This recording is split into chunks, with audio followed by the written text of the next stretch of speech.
Il ciclone Circe allenta la sua morsa, qualche disturbo ancora sulle Alpi, sulle pianure in genere, prevale invece il bel tempo. Vediamo il dettaglio. Sul Veneto prevarrà un ampio soleggiamento, una maggiore instabilità invece interesserà i rilievi alpini tra il Bellunese e il nord vicentino con locali rovesci e temporali. Diamo uno sguardo alle temperature, le massime saranno previste tra i 22 e i 29 gradi circa, minime sui 14-18 gradi.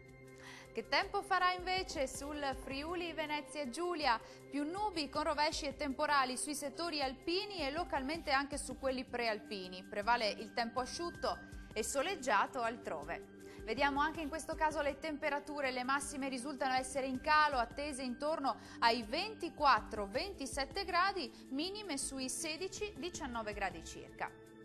Andiamo ora a vedere che tempo farà sul Trentino Alto Adige, tempo ancora diffusamente instabile qui, più nubi con rovesci e temporali sul Trentino, fenomeni più occasionali e alternati anche a schiarite sull'Alto Adige.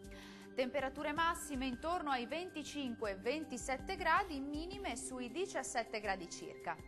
Il mare sarà generalmente mosso, i venti moderati e meridionali. Dal meteo di Antena 3 per ora è tutto, arrivederci.